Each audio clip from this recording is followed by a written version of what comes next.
warahmatullahi wabarakatuh.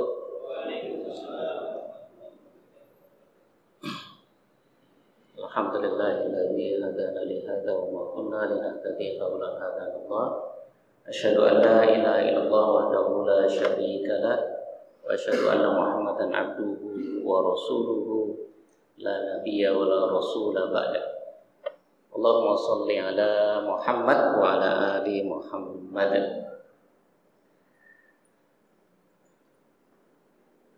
Ya ayuhan nas ittaqullaha haqqa tuqatih wa la tamutunna illa wa antum muslimun.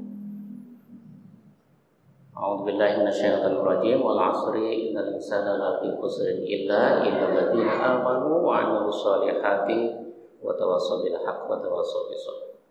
Shadaqallahul 'azim. Amma ba'du. Syukur alhamdulillah berjumpa. Nampaknya kita berjumpa, saya juga baru sekali ini diundang sama Kopdakwah Masjid Syuhada. Dan saya ucapkan terima kasih. Ini karena materi ini materi yang tidak menarik. Tetapi sudah mau hilang dari peradaban manusia. Ini waris ini.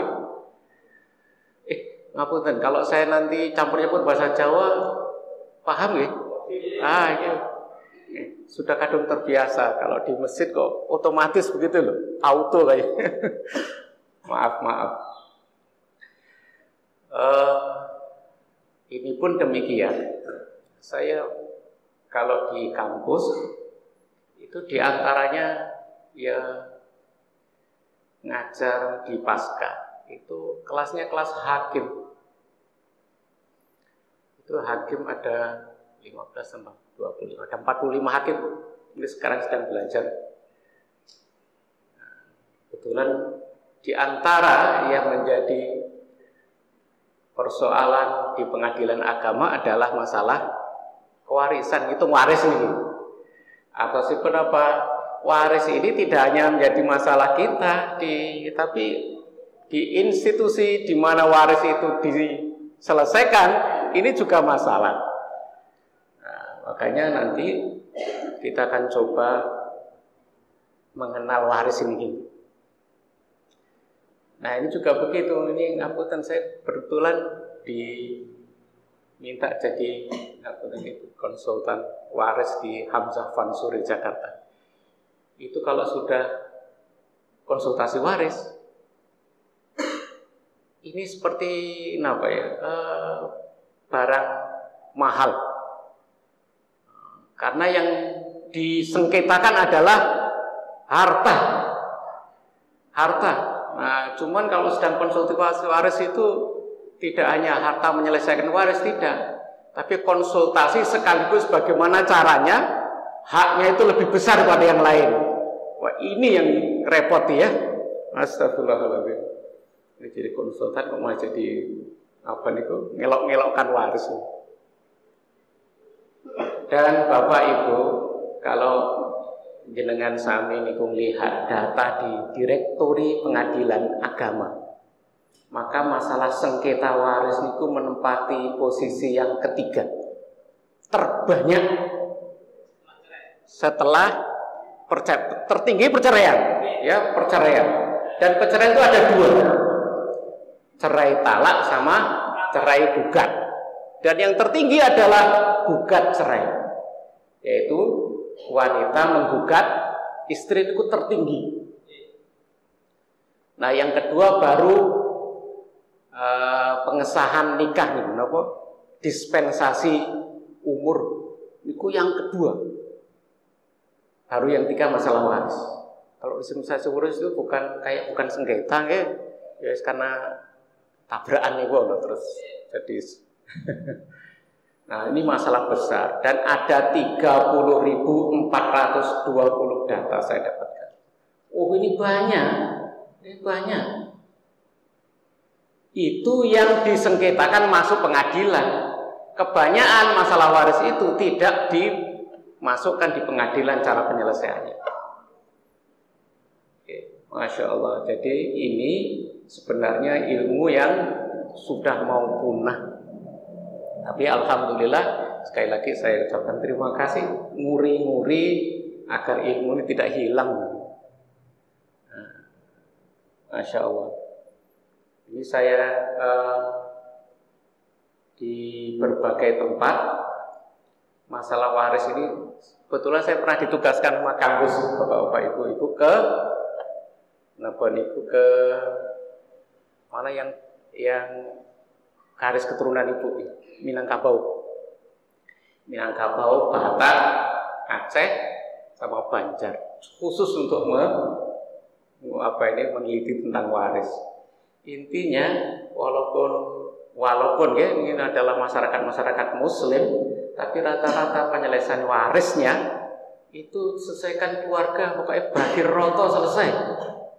Dan disebut waris itu kalau si mayat itu masih hidup. Padahal niat saya niku mau meneliti karena adat mereka paling kuat. Orang Minang itu kuat adatnya, dan adatnya adalah bersandikan syarak, itu dipegang betul. Kemudian Batak itu adatnya yang paling kuat, di garis keturunan ayah ya. Kemudian saya juga di Jogja, baru di Minangkabau itu suku Bugis, suku yang suka berkelana. Tapi begitu kenyataannya ya, maka tak ada astagfirullahaladzim. Terima kasih sekali lagi, mari kita pelajari ini.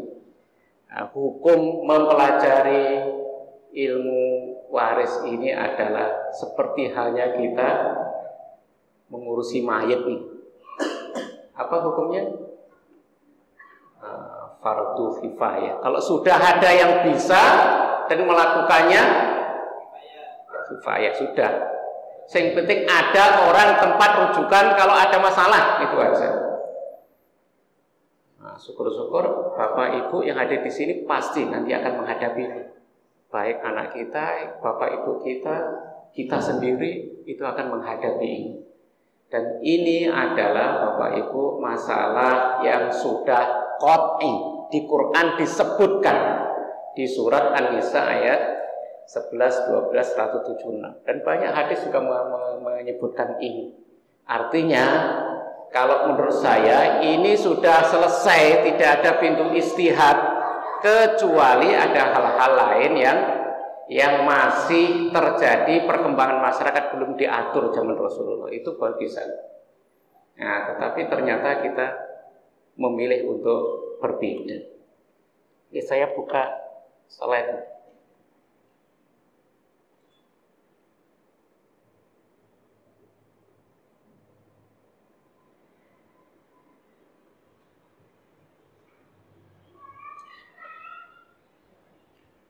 Baik bapak-bapak, ibu-ibu, ini saya mulai dengan satu ayat yang cukup terkenal ini, dan ayat ini mengingatkan kita untuk tidak hanya memikirkan kita sendiri dalam hidup ini, pikir juga generasi akan datang. Ini dalam surat An-Nisa ayat 9. Ini masih berurutan sebenarnya ya, ini dengan ayat-ayat waris. Ayat waris itu ayat 7, kemudian ayat juga ini 9 ya, masih ada berkaitan. Kemudian 11, 12, 1, 7, 6. Semuanya ini dimasukkan dalam surat An-Nisa di tempat ayat kita bahas tentang persoalan wanita. Karena apa? Ini juga yang menjadikan persoalan harta ini dekat dengan urusan wanita. Kalau tidak hati-hati dan tidak merasa adil, selesai sudah. Karena tadi saya sampaikan gugat cerai itu tertinggi kasusnya, dan itu masalah ekonomi. Yang kedua adalah masalah selingkuhan. Ya, makanya ini sengaja dimasukkan di sini agar kita ini lebih waspada ya, tentang harta, mengurus harta. A'udzubillahi minasyaitonir rajim. Wa liyahsyal ladzina law taraku min khalfihim dzurriyyatan dhi'afa khafu 'alaihim falyatqullah falyaqulu qawlan syadidan. Dan hendaklah takut pada Allah orang-orang yang sekiranya mereka meninggalkan turunan yang lemah. Ini dia. Takutlah meninggalkan turunan yang lemah. Apa yang dimaksud turunan yang lemah? Ini highlight yang perlu digarisbawahi di ayat ini pada penyampaian kali ini. Turunan yang lemah itu kalau Imam Nawawi, hati-hati dengan keturunan kalau ditinggal itu jadi lemah. Satu, kalau lemah di bidang ekonomi. Kita tinggal ekonomi malah ambruk, kita tinggal malah kering, kita tinggal malah jadi gelandangan. Hati-hati. Kalau bisa justru kalau kita tinggal, anak kita jadi lebih sejahtera.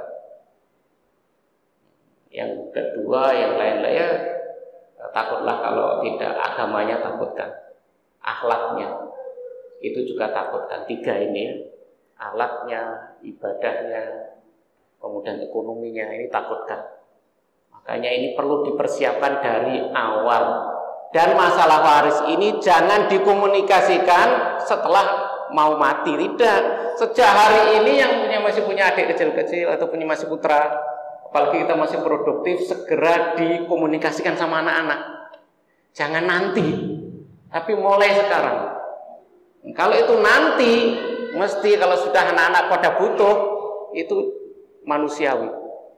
Nah, pengennya dapat banyak dan pengennya semuanya sama. Nah, sekarang sudah ribut di Indonesia, sudah lama sebenarnya. Ibu-ibu atau anak-anak putri pengen aku kudu podo karo anak lanang. Apa bedanya? Podo-podo keluar dari perut yang sama, beda kelamin aja kok masalah. Nah, itu masih banyak ya. Sehingga akhirnya kalau daripada ribut keluarga ini bagi roto wae, astagfirullah. Padahal ini qat'i, ayat ini tertutup istihadnya. Kemudian kalau kita lihat di Ibnu Katsir, ini khofu ini maksudnya adalah takutlah ini adalah anak yatim. Hati-hati dengan anak yatim. Ada juga menurut tafsir At-Tabari, seorang dilarang mewasiatkan harta secara berlebihan karena khawatirkan hartanya akan habis, dapat menyengsarakan keturunan yang ditinggalkan. Ini kasus itu. Ada salah satu sahabat Ibnu Ishaq namanya. Ini beliau hartanya banyak dan Ibnu Ishaq itu salah satu dari 10 sahabat yang dijamin masuk surga yang Rasulullah sampaikan. Ini kaya raya. Anaknya cuma 1 perempuan. Saking cintanya terhadap agama, dia pengen semua hartanya itu untuk kepentingan jihad. Begitu jumpa Rasulullah, ya Rasulullah, engkau tahu saya ini sedang sakit parah seperti hanya yang engkau lihat ya Rasulullah. Dan harta saya banyak. Saya ingin menyedekahkan 2/3 dari harta saya. Coba Rasulullah, jangan. Kalau gitu setengah ya Rasulullah, jangan. Kalau gitu 1/3 ya Rasulullah. Ya boleh 1/3. Itu pun sudah kebanyakan. Nah, 1/3 aja saya juga itu pun sudah kebanyakan. Takutlah, kata Rasulullah SAW, takutlah kamu meninggalkan generasi yang lemah. Artinya apa? Harta itu dari hadis ini cenderung untuk dibagikan lebih utama kepada turunannya. Jangan kabeh-kabeh disedekah. Makanya batasan 1/3 adalah batasan sudah maksimal ya, batasan maksimal. Jadi tidak ada lagi, jangan sampai lebih dari itu kalau kita mau mensedekahkan dan kita melupakan anak turun kita. Jangan sampai. Oke, baik. Ini ada beberapa sebelum biar tidak salah pintu masuk kita ini mengerti tentang waris. Karena waris ini banyak istilah yang kita juga kadang bingung. Misalkan ini mawaris, ada fikih waris, ada faraid, ada tirkah, ada namanya faraid ya. Ini sebenarnya mana yang benar? Ini tergantung dari fokus kajiannya ini nanti. Kalau hanya menghitung-hitung waris itu ada di ilmu faraid. Ya, faraid. Karena faraid itu artinya bagian. Jadi kita tahu bagiannya A berapa, ahli waris ini berapa bagiannya. Berarti ini matematis ini. Ini faraid. Tapi kalau kita bilang mawaris, ini bicara tentang warisan. Bicara ahli-ahli waris, siapa saja yang mendapatkan warisan. Tapi kalau apalagi ini? hukum waris itu yang mengaturnya. Kalau tirkah, hartanya. Ini sama dengan kayak rukun waris ya. Ada ahli warisnya, ada ilmu warisnya, ada tirkah hartanya, ada caranya atau hukum warisnya. Biasanya kalau di kampus itu menggunakan istilah mawaris. Karena ini tidak hanya menghitung, tetapi hitungan itu harus logis. Nah, Quran itu tidak mungkin nggak logis, pasti logis ya. Oleh sebab itu kita harus tahu urutannya dari awal sampai akhir sampai nanti ketemu hitungannya. Kalau nggak begitu repot. Walaupun bapak-bapak banyak juga di antara kita yang menyebutkan pembagian waris ini sifatnya hanya mengatur katanya, bukan paksaan, juga ada. Tapi ya monggo tidak memaksa niki. Kalau mengatur berarti tidak ada kewajiban harus menggunakan ilmu niki. Karena sifatnya mengatur, tidak ada paksaan. Tetapi kenapa kok hanya mengatur? Allah Subhanahu wa taala begitu rigid menyebutkan angka di dalam Al-Qur'an. Kalau hanya mengatur ngapa? Ini mesti sesuatu yang penting. Sehingga Allah saja sampai menyebut angka bagian per orang, detail. Tidak masalah sholat saja tidak sedetil waris, tidak ada menyebutkan sholat itu gerakan itu disebutkan oleh di dalam Al-Quran, tidak ada yang menyebutkan oleh Rasulullah. Tetapi dalam waris Allah menyebutkan, Masya Allah. Kita akan coba lihat sementara ya. Ini betapa pentingnya waris ini seperti hanya di dalam hadis Rasulullah SAW dari Ibnu Mas'ud, ta'allamul Qur'ana wa'alimuhun nas. Ada yang menyebutkan wa'alimuhan nas. Beberapa ini karena ada di banyak tempat ya. Wa ta'allamul fara'id wa'alimuhan nas. Belajarlah Quran dan ajari manusia. Belajarnya fara'id juga, ajari juga manusia. Ini antara Quran sama fara'id. Ini ada perintah untuk mengajarkannya ini. Ada juga ta'allamul faraid mu'allimuha fa innahu nisful ilmi wa huwa yunsa wa huwa awwalu sa'in yunza'u min ummati. Wahai Abu Hurairah, belajar ilmu faraid dan ajarkanlah kepada sungguhnya ini adalah setengah dari ilmu dan yang pertama kali nanti akan dicabut dari umatku. Ilmu waris ini pertama kali akan dicabut ilmu ini. Dan ini adalah nisful ilmi lu.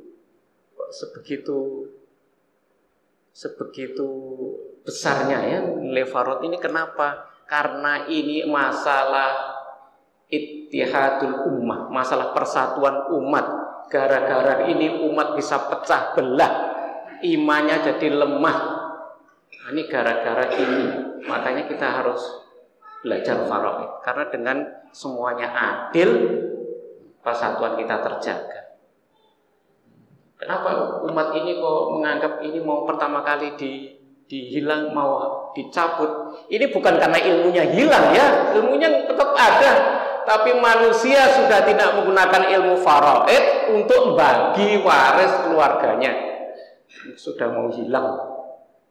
Maka tadi saya sebutkan, saya coba keliling Indonesia tadi, tidak ada lagi yang menggunakan itu. Kebanyakan sudah menggunakan waris itu sudah dibagi sebelum si mayit mati. Apalagi jadi masalah, mereka menyebutnya waris, padahal bapaknya masih hidup, masih kuat. Loh, kok sebut waris? Ada lagi anaknya yang terakhir dapatkan waris, ya rumahnya orang tua itu. Akhirnya ini sudah warisku loh Pak. Akhirnya bapaknya dipotong rumahnya itu, bapak ini untuk saya. Bagi waris selama hidup kok malah sengsara. Artinya yang dikhawatirkan tuh nanti meninggal anaknya yang sengsara. Tapi kalau hidup kok orang tua dibagi dulu, orang tuanya sengsara dulu. Makanya please kita belajar waris ini betul-betul bagian dari, paling tidak dalam satu keluarga itu satu yang bisa waris itu. Nanti kalau ada apa-apa rujukannya itu. Dan ini tidak sulit ya, bagi waris itu tidak sulit.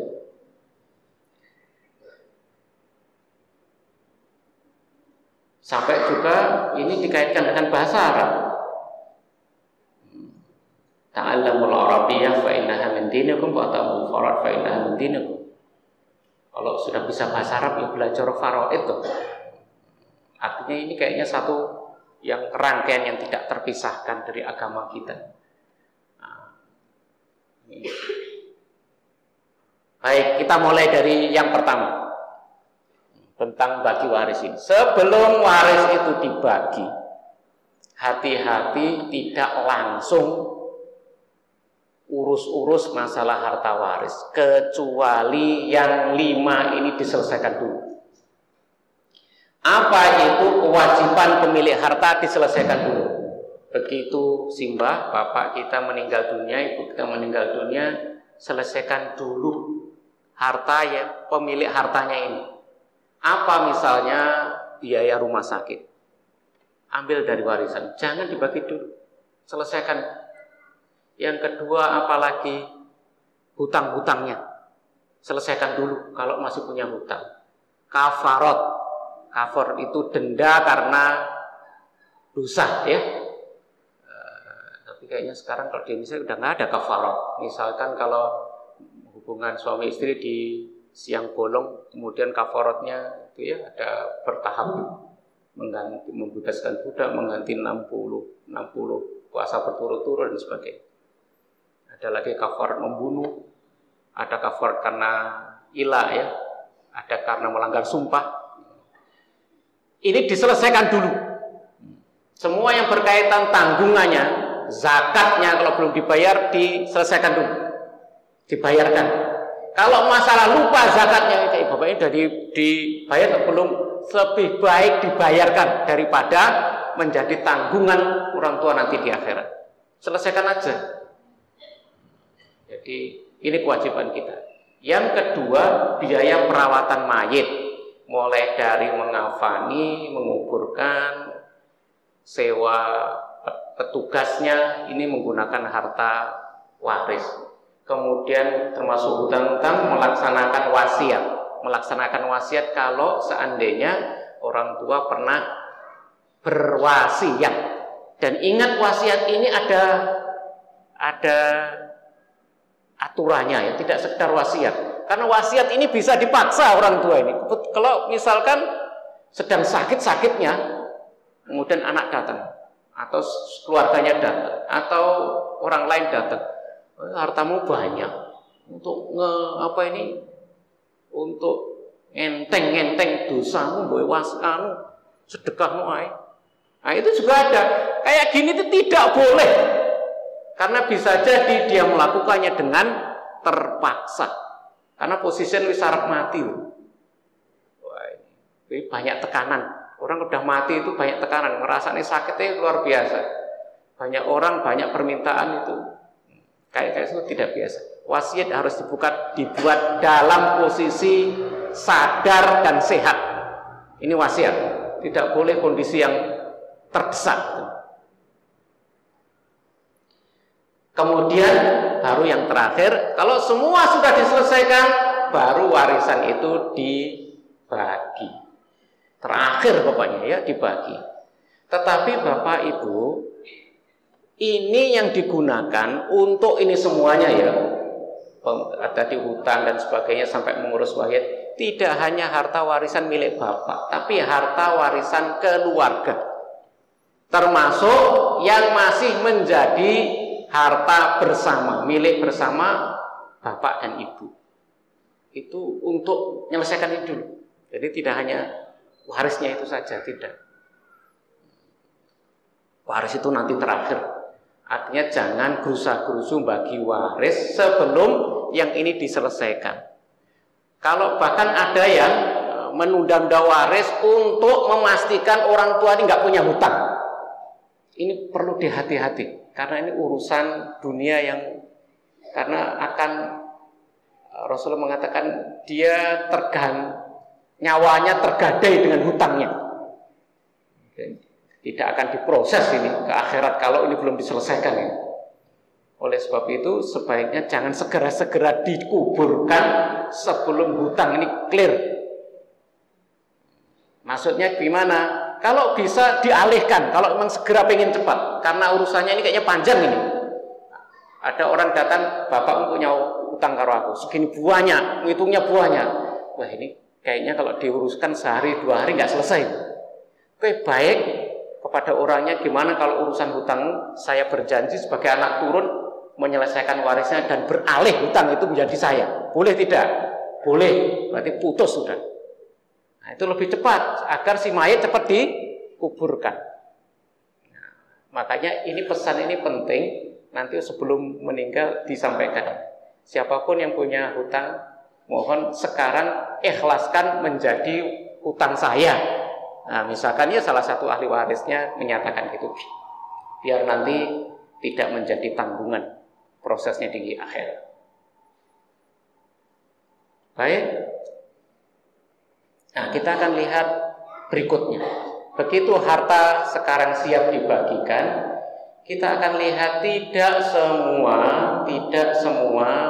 harta waris itu mereka yang merasa dekat, baik dekat karena nasabnya, baik dekat karena pergaulannya, baik dekat karena rekan kerjanya dan sebagainya, itu merasa berhak.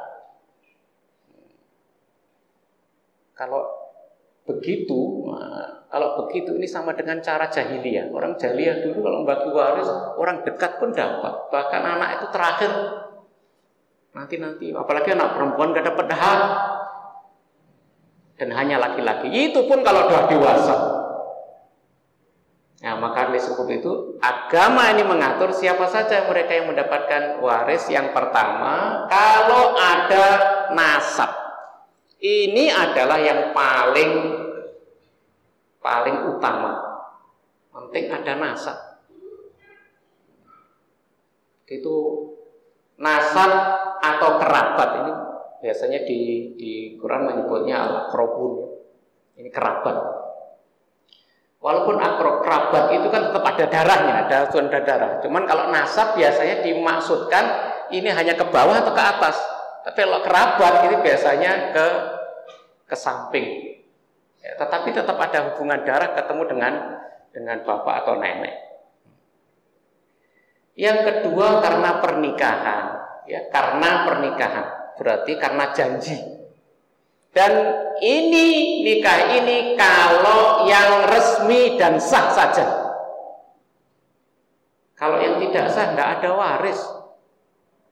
Ya, nggak ada waris, apalagi kalau tidak memenuhi syarat-syarat nikah, selesai sudah.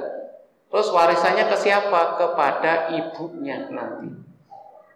Tidak ada, kalau di hukum negara selama bisa membuktikan itu adalah istri sah, maka akan mendapatkan haknya, berapapun istrinya. Jadi selama dalam ikatan pernikahan berarti dia mendapatkan waris. Termasuk diantaranya kalau sudah talak pun masih bain, masa iddah itu masih mendapatkan waris. Talak masih bain, masih masa iddah. Oh, yang menalak tadi mati masih dapatkan. Karena ada 2 kemungkinan. Loh, nanti kalau punya anak gimana? Nanti kalau masih ada niatan hanya sekedar talak tadi hanya pelajaran saja gimana? Kita nggak tahu. Makanya sebagian ulama mengatakan kalau talak bain, kalau talak raj'i maka boleh tetap mendapatkan warisan. Tapi kalau talak bain, talak yang sudah melebihi 3 kali, maka enggak dapatkan waris. Sudah selesai, ya. Kemudian perbudakan, ya, memerdekakan budak. Tapi ini sudah enggak ada nih. Kayaknya tidak ada. Ini kalau zaman dulu, zaman era Rasulullah, orang yang budak yang dimerdekakan itu seperti halnya saudara. Nah, kalau seandainya si budak ini tidak memiliki keturunan, tidak ada ahli warisnya, maka warisannya itu akan diturunkan kepada yang memerdekakan. Karena mereka bagaikan saudara. Ini kalau zaman dulu ya. Yang terakhir seagama. Ini kasus seagama, kasus kalau si pewaris atau si mati tidak meninggalkan keturunan, tidak meninggalkan istri, tidak ada kerabat, maka ini diberikan kepada siapa saja yang seagama. Teknisnya ke Baitul Mal. Kalau seandainya Baitul Mal secara tidak ada, ya kasihkan ke masjid untuk membagikannya.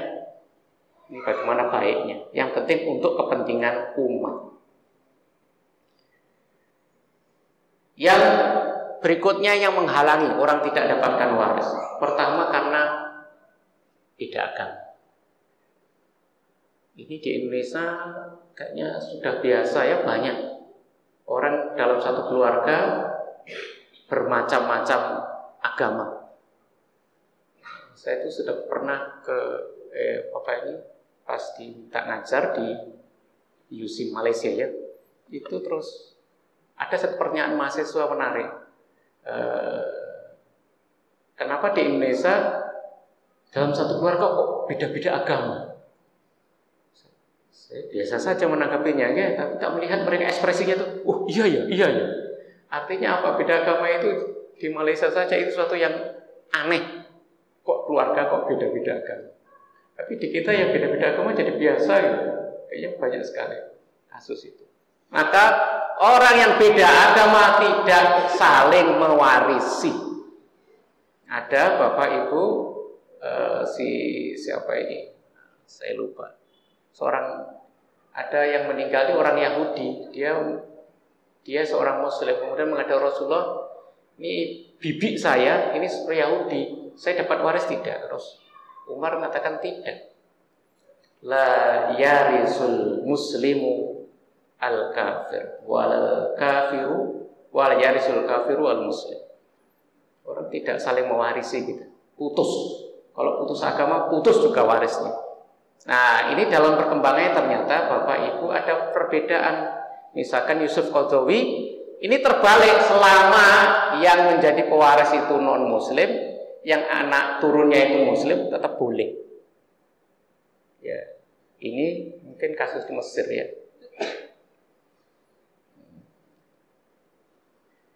Kemudian yang kedua, pembunuhan. Kalau pelakunya itu membunuh pewaris, maka enggak dapat ya, membunuh. Dan bunuhnya ini sengaja loh ya. Kemana kalau bunuhnya tidak sengaja, tidak masalah. Bunuhnya tidak sengaja, tidak masalah. Jadi ini pembunuhan. Karena ini masalah pidana. Dan pidana itu ya berat ya. Al-qatlu bil-qatli, jarhu bi-jarhi. Orang bunuh itu ya balasannya bunuh. Bukan terus membunuh, balasannya waris. Enggak. Urusnya ada lagi. Makanya hati-hati. Yang berikutnya perzinaan atau li'an. Selingkuh, li'an itu perzinaan.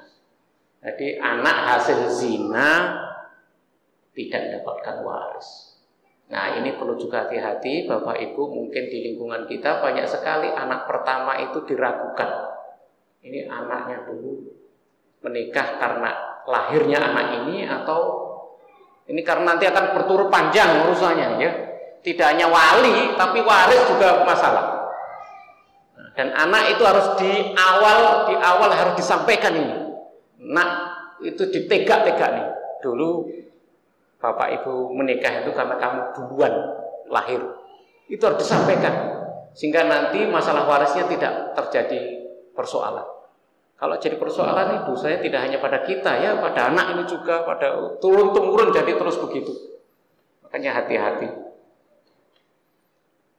Kemudian yang terakhir, karena kematian dini. Kematian dini itu mati sebelum kematian dini ini lahir itu loh ya. Begitu lahir bayi tidak menangis. Tapi orang Arab itu dulu menyampaikan karena tingkat kematiannya zaman era Rasulullah, zaman era itu ya, karena mungkin kedokteran masih sangat terbatas, kesehatan juga terbatas. Sehingga kalau lahir itu, kalau kita kan lahir, kalau ditanya lahirnya itu langsung cowok atau cewek gitu. Kalau di sana enggak, awalnya itu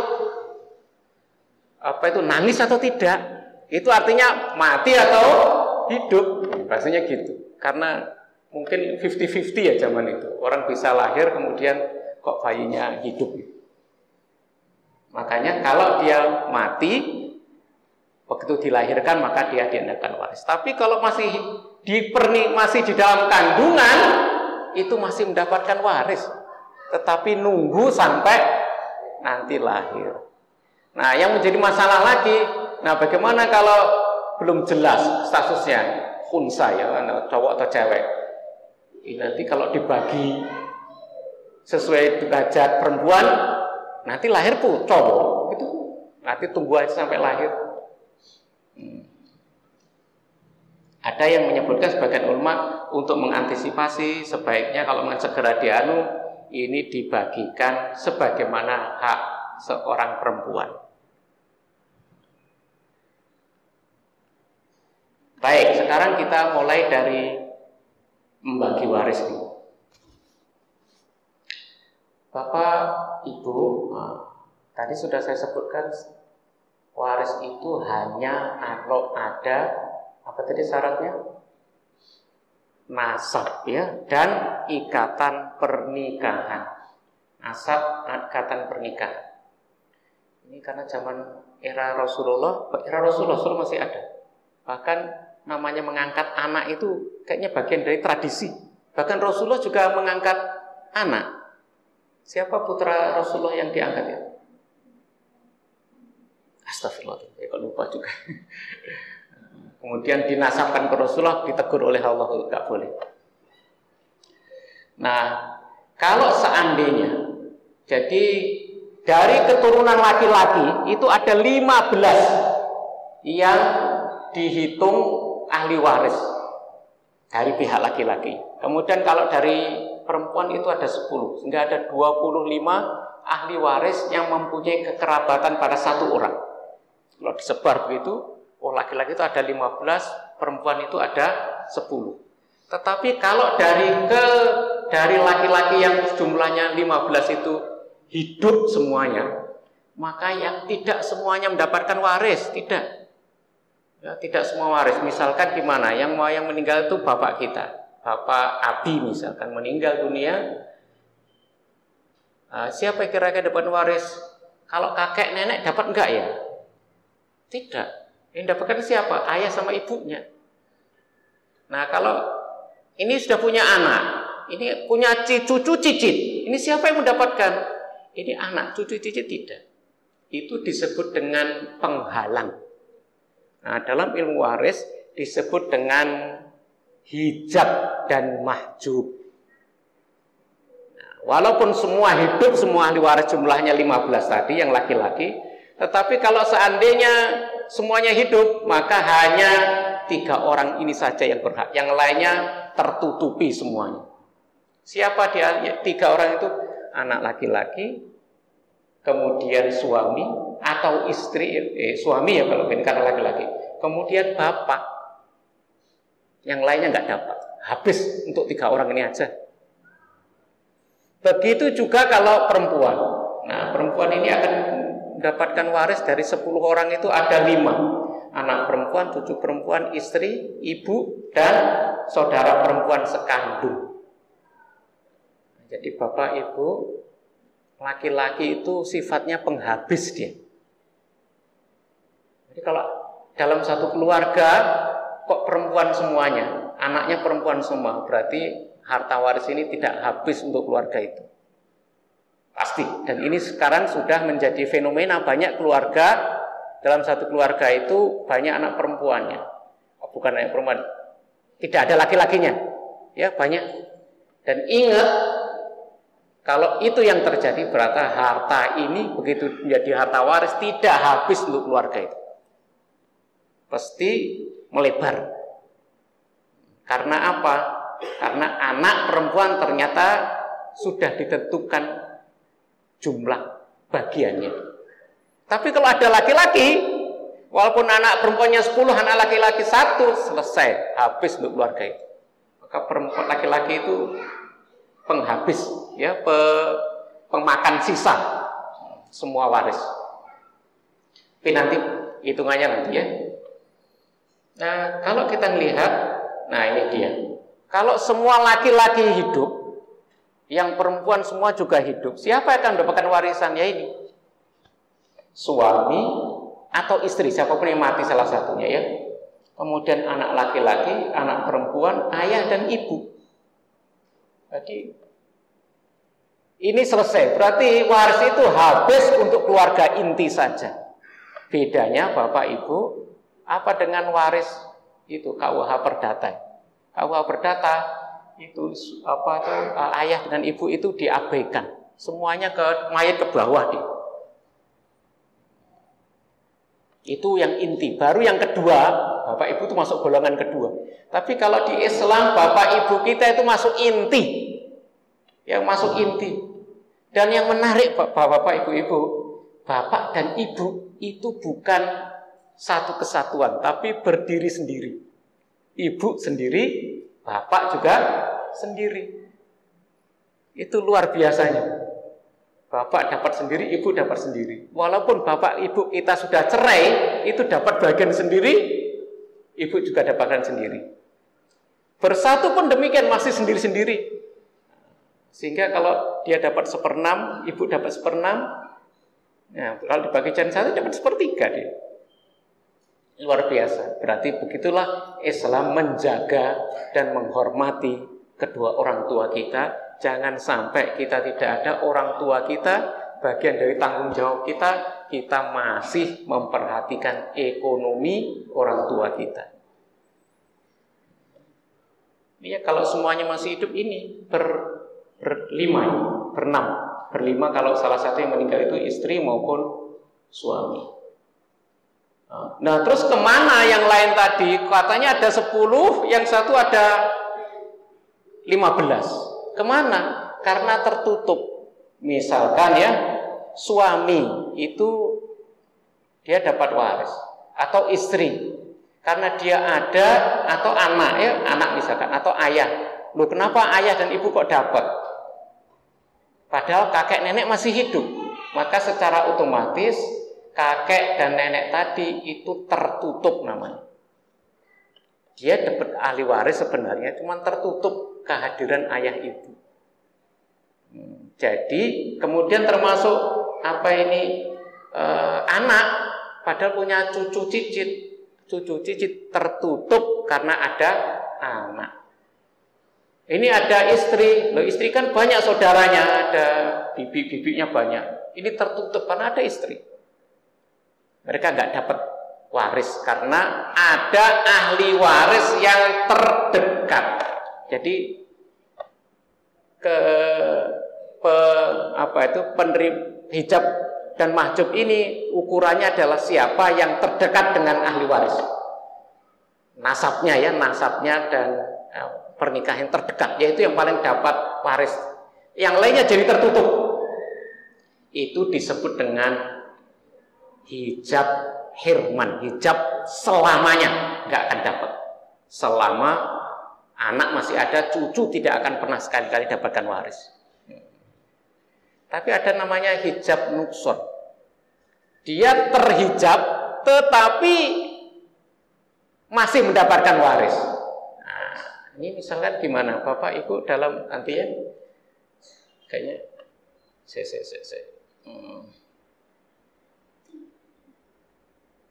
tapi sini saya nggak apa-apa. Misalkan bapak atau ibu misalkan dia mestinya dapatkan 1/3.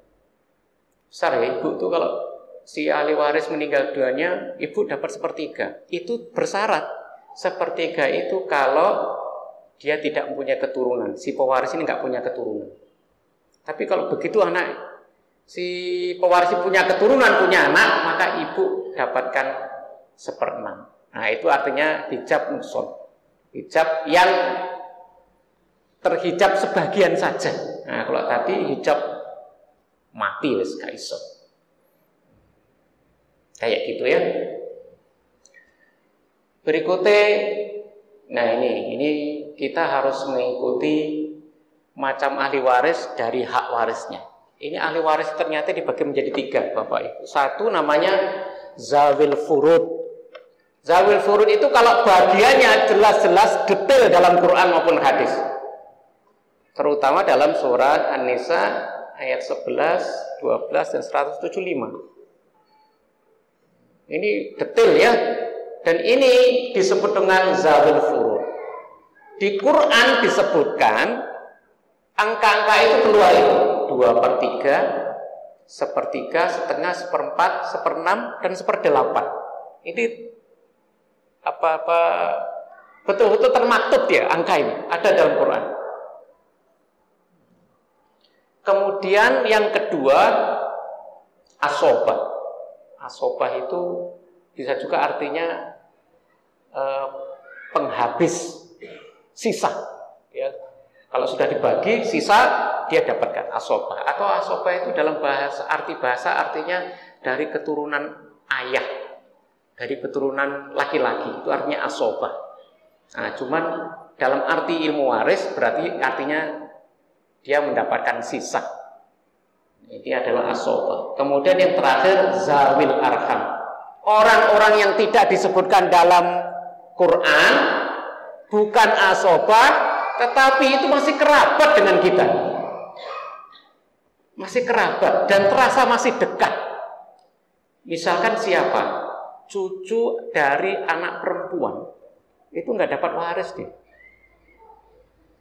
Nah, makanya disebut zawil arham. Nah, Bapak-bapak, nanti cara menghitungnya itu harus dimulai dari zawil furud dulu. Yang di Quran itu sudah disebutkan angkanya. Setengah, seperempat, seperdelapan, 2/3, sepertiga, dan seperenam. Itu didulukan dulu. Baru setelah itu, kalau ada sisa, baru dikasihkan sisanya untuk asobah, golongan asobah. Kalau golongan zawil furud sudah dihitung,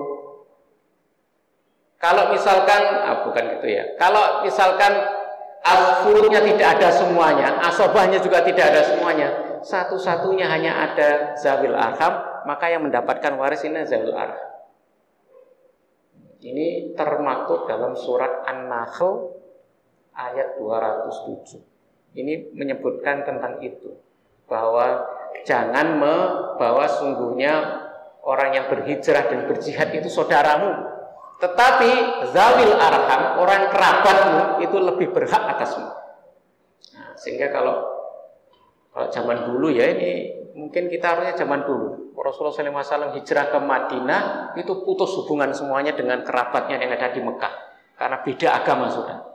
Kemudian ada yang sendirian, dia begitu meninggal dunia, ini siapa yang dikasih pertama kali? Untuk umat Islam semuanya? Oh tidak.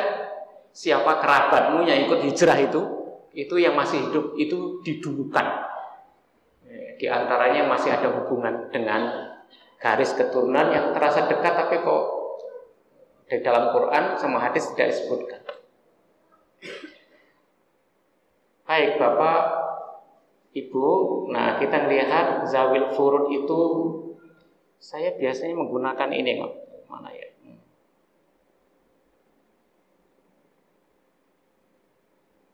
Ini sering sekali terlihat enggak? Terlihat? Oh, kecil sangat ya. Sebentar.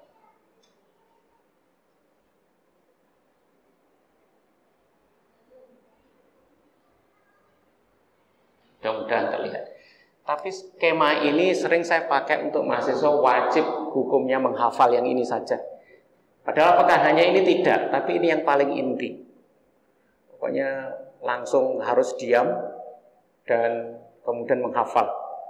Yang ini saja, yang lainnya bisa melihat. Tapi yang ini kayaknya harus dihafal dan lebih mudah. Misalkan bagian Bapak Ibu kita ya, yang di atas, kita yang meninggal, Bapak Ibu kita dapat berapa sih? Dapat sepertiga, dapat seperenam. Ibu juga dapat seperenam. Sepertiga dapat seperenam. Kalau ada anak sepertiga, kalau tidak anak seperenam. Begitu juga suami atau istri. Suami mendapatkan setengah kalau tidak punya keturunan. Tapi begitu dia punya anak dapat seperempat. Istri dia dapat seperempat kalau tidak punya keturunan. Tapi begitu dia punya anak, maka dia mendapatkan seperdelapan. Begitu juga anak laki-laki jadi asobah. Anak perempuan menjadi asobah bil ghairi atau mendapatkan 2/3 kalau jumlahnya lebih dari 2. Ini menjadi penting. Kalau ngitung-ngitung jadi enak. Nah, Bapak Ibu, ini menghitung ini harus didulukan. Menghitung ini, kalau menghitung waris, ini didulukan hitungan-hitungan ini. Nanti kalau ada sisa, mesti kenanya ke asobah. Nah, anak laki-laki, pokoknya yang laki-laki. Nah, biasanya asobah ini akan ada di dua tempat. Biasanya ya, satu ke anak, yang kedua kepada bapak kita. Anak laki-laki atau ke bapak kita. Anak laki-laki atau cucu laki-laki atau bapak kita, itu kena asobah. Walaupun suami tidak akan pernah jadi asobah deh. Walaupun dia laki-laki, tidak pernah dapat sisa. Nah, cuman kalau sisa itu selalu ada dua kemungkinan. Namanya sisa. Bisa juga sisa itu lebih banyak, bisa juga sisa itu lebih sedikit. Konsekuensi sisa. Tetapi insya Allah tidak ada yang mendolimi. Mesti kalau sisa, kalau dia paling dekat dengan ahli waris, mesti paling banyak. Dia dapat sisa, tapi kok jauh tempatnya dengan ahli waris, dengan garis turunannya, mesti sisanya dapat dikit. Itu sudah rumus pasti. Nah, sebentar. Nah, kita lihat begini.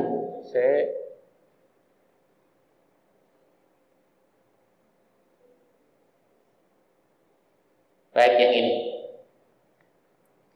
Begitu nanti Bapak Ibu ada sebagian dari saudara kita meninggal dunia, apa pertama kali yang dilakukan? Satu, menentukan ahli warisnya. Ahli warisnya coba nanti di semua yang hidup itu ya, itu dikumpulkan, di data. Yang pertama yang ada kaitannya dengan nasab dulu. Di data saja siapa dari turunan yang pertama adalah dia dan anaknya dulu. Kemudian cucunya.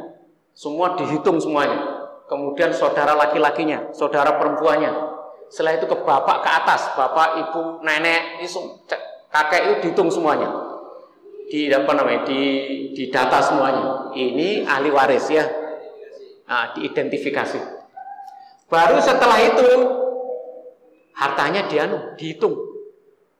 Nah, masalahnya tidak semua harta ini kan dalam bentuk uang. Kan repot. Aset ini macam-macam, ada rumah, tanah, mobil, motor, ada yang sekarang tabungan, ada asuransi, ada saham, ada deposito, ada lagi semacam-macam hari ini ya. Jadi itu harus aset itu dikumpulkan juga. Jadi kalau ahli warisnya sudah diidentifikasi, sekarang semua harta juga identifikasi. Jangan langsung nanti kalau nggak segera identifikasi, ada anak tertentu, aku kadung penak anggo mobil ki, aku engko yo. No, nggak boleh begitu. Ya, semua harus didata aja dulu. Nah, Bapak Ibu, untuk mempermudah yang harta-harta yang tidak liquid, yang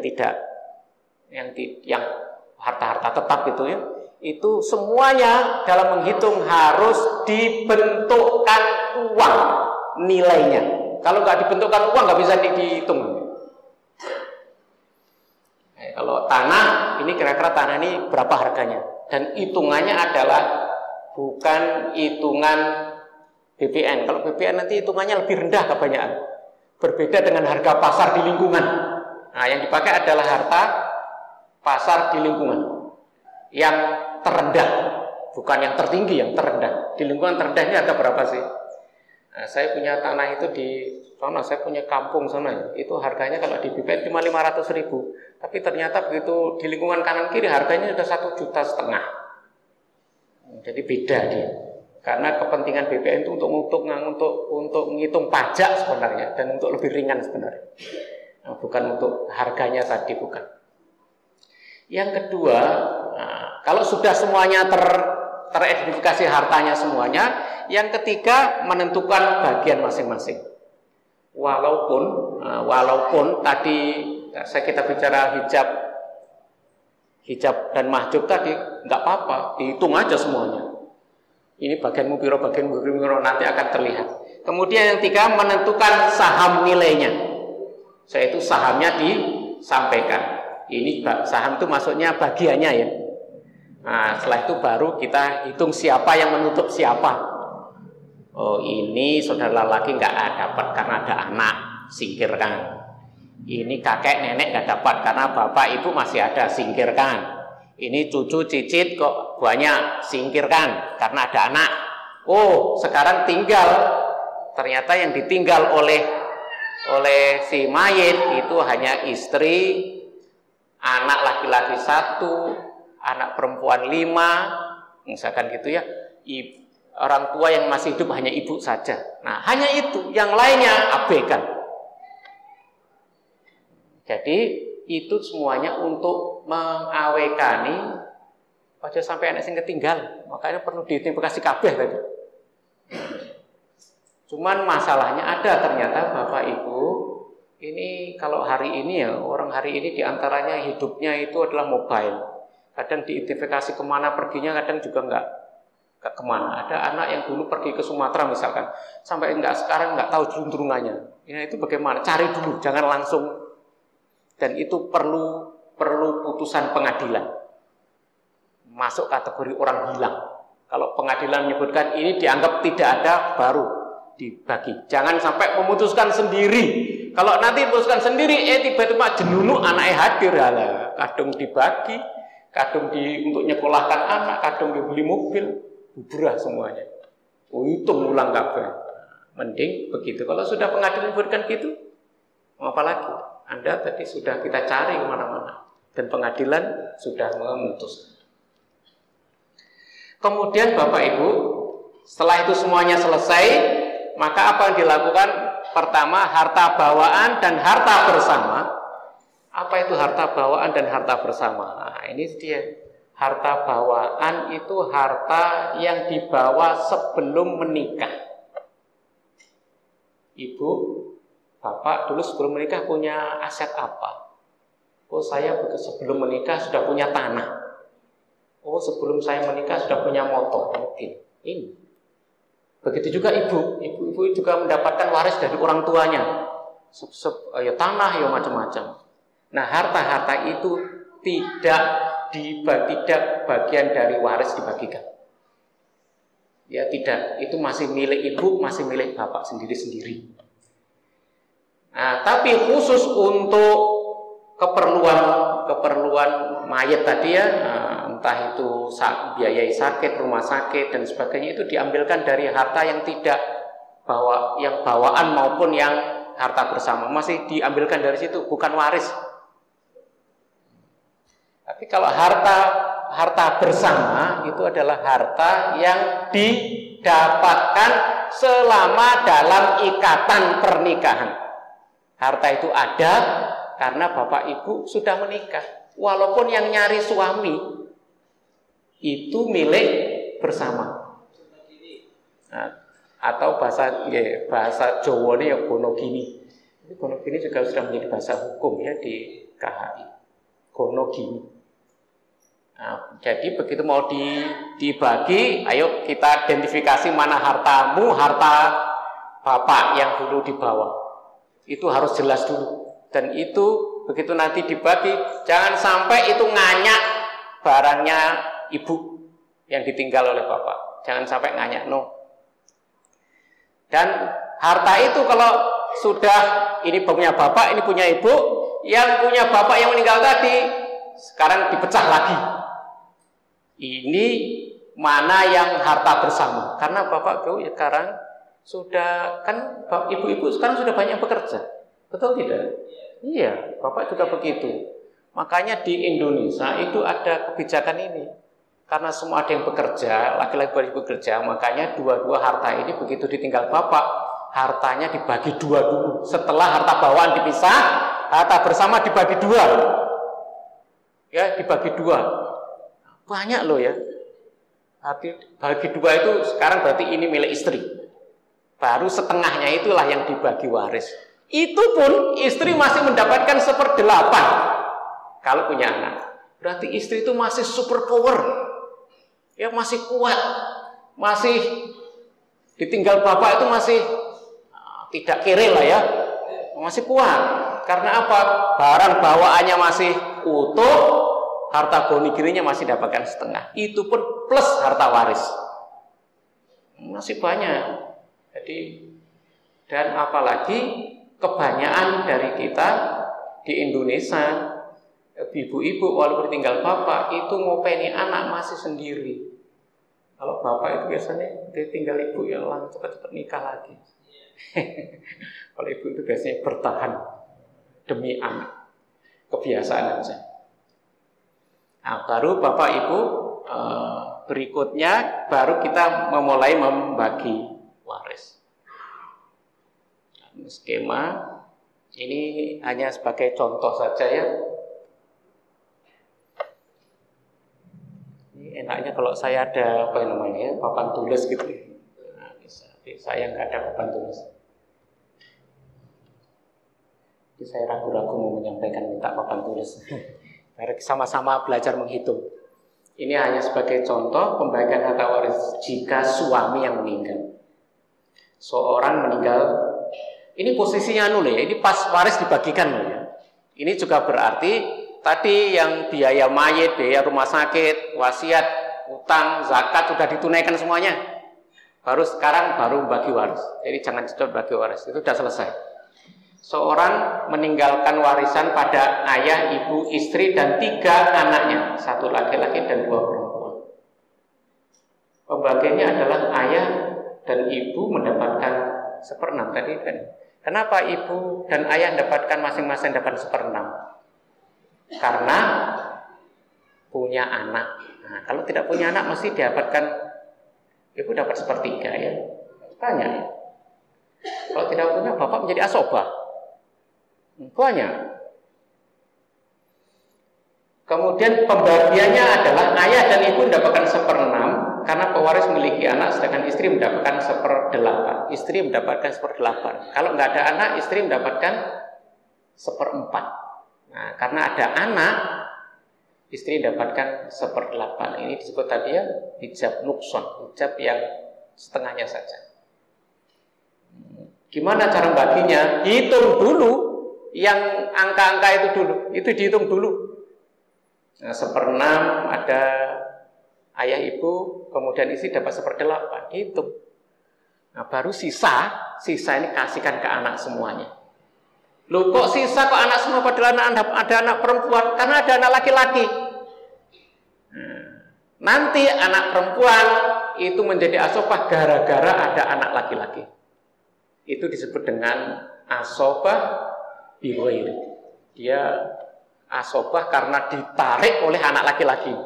Kecuali kalau tidak anak laki-laki, ini nggak jadi asobah dia. Semua perempuan. Karena ada laki menjadi asobah. Nah, maka nanti sisa itu dibagi berapa? Anaknya ini berapa nih? Anaknya ada 1 laki-laki, 2 anak perempuan. Berarti sisa ini dibagi berapa? 1, ada 1 laki-laki, 2 perempuan. Ini dibagi berapa? Berarti ini nanti dibagi 4. Loh kok 4? Karena laki-laki bagiannya berapa? 2. Nah, karena 3 laki-laki itu 2, berarti laki-laki itu 2 berarti kasih 2. Ini 3, 1. Berarti pas. Yang nanti itu laki-laki, yang perempuan-perempuan sendiri-sendiri. Gitu saja baginya. Nah, Bapak Ibu, ini kalau bentuknya harta itu teknisnya bisa dimusyawarahkan. Musyawarahkan itu asetnya nanti cara baginya. Misalkan ini bentuknya tanah. Tanah ini kita bagi berdasarkan hartanya atau kita bagi fisiknya. Itu juga bisa. Ini hanya pilihannya. Ada yang tidak mungkin dipisah. Misalkan mobil, enggak mungkin ini. Kita fisiknya kita bagi, kamu bannya, aku setirnya, aku kocone, nggak mungkin. Nah, mungkin harus diuangkan. Atau kalau udah semua uangkan, nanti baru bisa saling tukar menukar. Itu setelah selesai ya. Aku kayaknya kok nggak perlu mobil ya. Aku tanahku lagi jualan piye. Tapi setelah selesai ya, selesai. Silakan tuh nggak apa-apa. Selesai. Sampai di sini ada yang bertanya, nggak apa-apa ya, saling terus bertanya biar nanti bisa selesaikan. Contoh pembagian harta warisan jika ayah meninggal. Kalau ini sudah tadi ya, contoh harta warisan jika ibu yang meninggal. Nah ini jika ibu meninggal, seorang ibu meninggal dunia dengan ahli waris seorang suami, seorang ibu, dan seorang anak laki-laki. Kalau ini sudah selesai. Nah ini contoh hitungan ini, lebih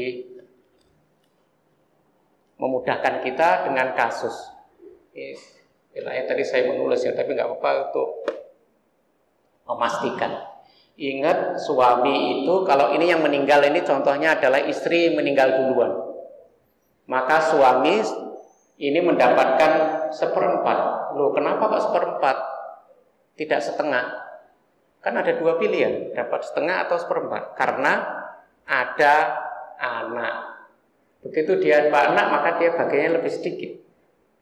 Nah, dapat 1/4. Begitu ayah dapat 1/6. Kenapa enggak asobah saja? Ya ada anak. Ibu kenapa enggak 1/3 atau 1/6? Ya karena ada anak. Jadi anak ini selalu menjadi alasan berkurangnya ahli waris yang lain. Karena anak adalah nasab yang terdekat dengan ahli waris. Ya, anak ini selalu menjadi alasan mengurangi yang lain-lain ini. Anak itu kunci. Ini masih sama seperti tadi ya. Misalnya ada kasus 30 juta, nah, terus berapa? Ya kayak gitu, ini hitungnya mudah ya, kayak kita ngitung di. Yang paling penting adalah dalam menghitung waris itu samakan KPK-nya atau kelipatan persekutuan terkecil dulu. Jadi kalau ini akar masalahnya berapa? Maaf saya sambil berdiri ya. Ini kok ada 12? Karena kalau 4, 6, 6 ini kalau dia nggak ketemu dia. Mesti kita harus cari pertemuan antara 4, 6, 6 ini. Ketemunya kalau 6 nggak bisa, 8 nggak bisa. Oh 12 ketemunya nanti. Makanya nanti kalau ini 4 ini jadikan 12 berarti dia kali 3. Ini kok jadi 12 berarti kali 2. Baru dikalikan dengan jumlah harta yang ditinggalkan. Maka akan ketemu. Kalau anak laki-laki perempuan itu paling mudah, sisanya aja kasih, nanti dibagi berapa jumlah anak. Yang penting pedomannya perempuan 1, laki-laki 2. Ini sederhana ya. Makanya identifikasi harta itu menjadi penting. Sampai rigid ya, jangan sampai ada harta yang nilainya nggak menggantung. Harus dipastikan nilai hartanya.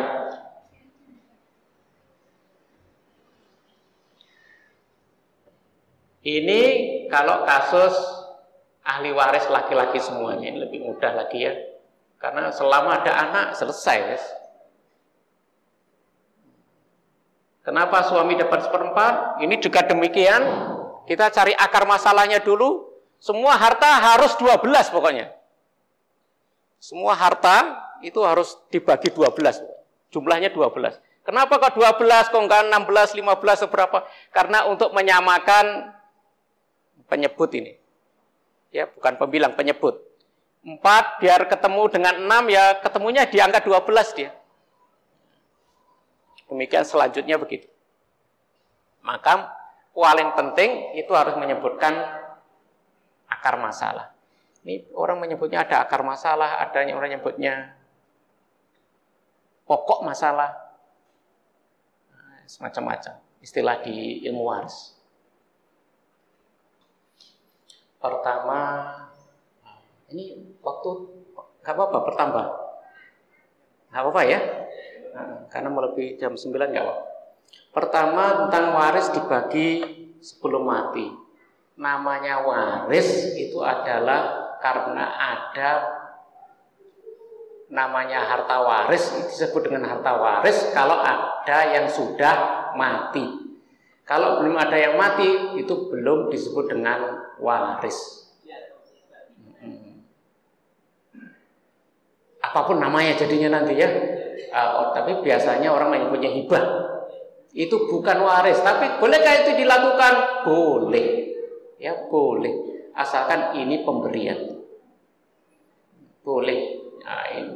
Ada banyak sekarang yang modelnya begitu. Nah, tapi yang sayangnya banyak orang menyebutnya ini waris. Ini yang salah. Kalau ini disebut waris, maka dosa akan terbagi. Mending ini hibah bapak ibu, itu malah enak ya. Jangan nyebut waris. Nah, ini.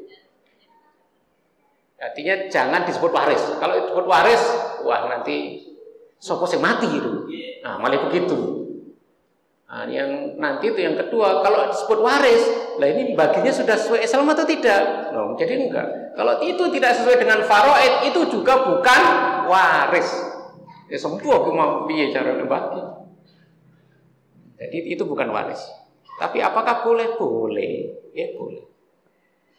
Nah, kemudian nikah siri. Aturan waris itu kalau nikah yang sah, ya sah itu ada dua, sah menurut agama atau sah menurut agama dan negara. Ada dua, kan? Ada dua. Nah, sebagian dia orang-orang dulu itu masih nikah itu ya kadang masih tanpa didaftarkan. Nah, itu bagaimana? Selama bapak ibu nikah itu tidak dijadikan konflik di pengadilan, maka tetap dapatkan warisnya. Bagi aja sesuai dengan Islam, kan udah sah menurut agama. Makanya hindari pengadilan. Kalau pengadilan itu adalah instrumen negara yang diatur sesuai dengan hukum negara. Nikah itu tadi karena apa? Perbuatan hukum dan harus ada buktinya. Kalau si kasiri nikah di bawah tangan, nggak ada buktinya, nggak dapat. Ini kalau pengadilan agama. Tapi kalau Anda sendiri yang menghitung, anak sendiri yang menghitung, nggak perlu ke pengadilan, bukan konflik. Maka istri yang dengan siri tadi dan anak hasil anak siri tetap mendapatkan harta warisan. Asalkan itu ya sesuai dengan agama, ya sesuai dengan agama. Pastikan itu sesuai dengan agama. Kemudian membagi laki-laki dan perempuan sama, apakah dosa? Membagi harta laki-laki perempuan, laki-laki kalau itu hukum waris maka nggak boleh. Ya dan bapak ibu ini dia yang menjadi masalah di sekitar kita. Ini merasa perempuan kan sama kedudukannya sama, malah aku sing ngopeni bapak terus, malah sing iki anak lanang kuyuran ae malah dapat lebih banyak. Jadi banyak yang begitu. Cuman bapak ini ukurannya bukan itu, bukan jasa, bukan, tetapi tanggung jawab masing-masing. Ingat laki-laki tanggung jawabnya adalah semua anak perempuan. Anak-anak perempuan itu di bawah tanggung jawabnya istri. Ibu, bapak itu di bawahnya laki-laki ya. Jadi istri dia tanggung jawabnya dia kewajiban menafkahi. Anak-anak perempuan ditanggung dia. Saudara-saudara perempuan dia juga tanggung jawab dia. Bapak ibunya walaupun dia sudah keluarga tanggung jawabnya laki-laki. Ibu kalau sudah menikah itu bukan tanggung jawab pada bapak ibu, enggak, dia jawabnya kepada suami dan anak-anaknya. Maka tanggung jawabnya besar laki-laki itu. Kalau kita hitung bapak, ini waris itu walaupun dia laki-laki, bapak ibu itu dapat cuma 1/8, yang bapak dapatkan 1/4, itu bersyukurlah, itu lebih besar sebenarnya. Karena Anda dapatkan waris itu untuk diri Anda sendiri.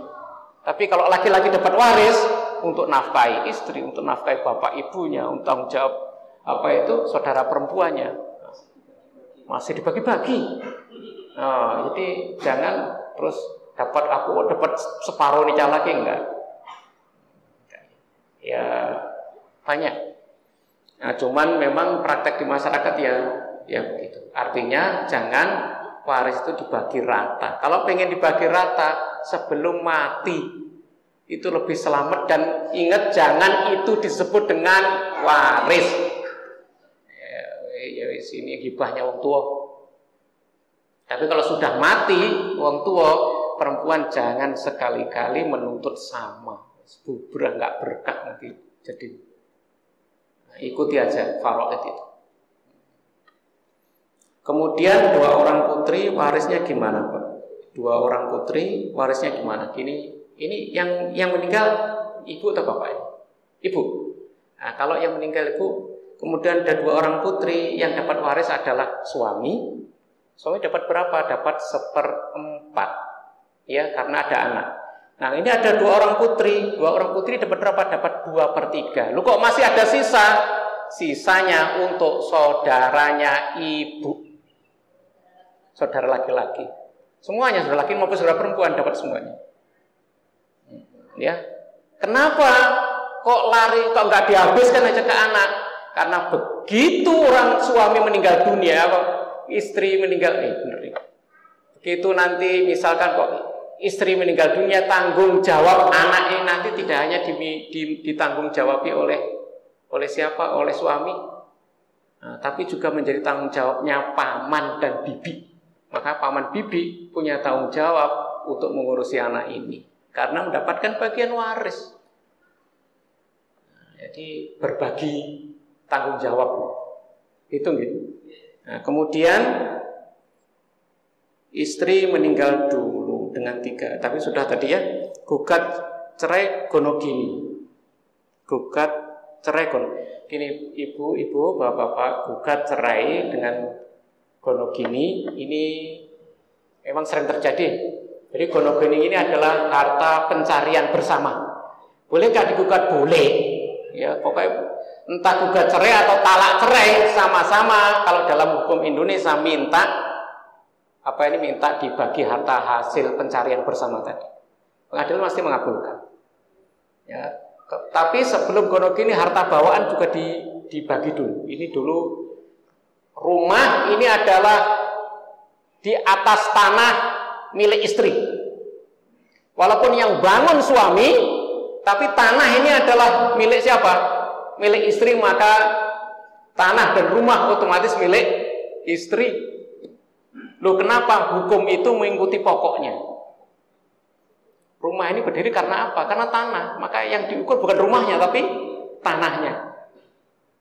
Oke, misalkan kalau ini saya beli tanah, di dalam tanah itu ada pohon, ada kolam ikan. Itu tanah kolam itu nggak dihitung. Yang penting tanah. Maka otomatis kolam pohon jati itu otomatis milik tanah. Sama dengan ini tadi. Ini rumah ditanam di tanahnya istri, maka secara otomatis kalau cerai, rumah itu walaupun dibangun oleh suami, milik istri. Nah, karena ikuti pokoknya, di mana dia ditancapkan. Gitu gitu. Warisan suami. Oh, kalau warisan suami, maksudnya warisan suami kan?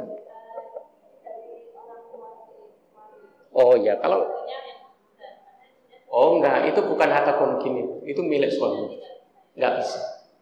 Itu milik suami dan itu bukan gonogini, itu barang bawaan suami.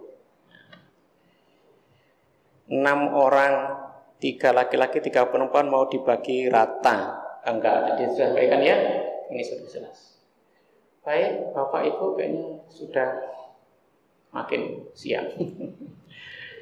Nanti kita lanjutkan di lain waktu untuk kita diskusikan lebih banyak. Boleh kapanpun WA saya pengen konsultasi waris, bebas. Ikut. Oh iya, boleh. Insya Allah. Baik Bapak Ibu, terima kasih. Mudah-mudahan ini bermanfaat dan barokah. Yang paling saya senang adalah jika ini diterapkan di keluarganya masing-masing dan mulai dikomunikasikan dengan anak-anak mulai saat kita masih sehat. Ya, masih sehat. Jangan nanti sudah mau kumpul anak-anak mungkin belum banyak, sudah mandiri ekonominya, mungkin anak-anak yang masih sudah dewasa segera dikomunikasikan. Biar nanti begitu kita tidak ada sudah sesuai dengan syariat Islam.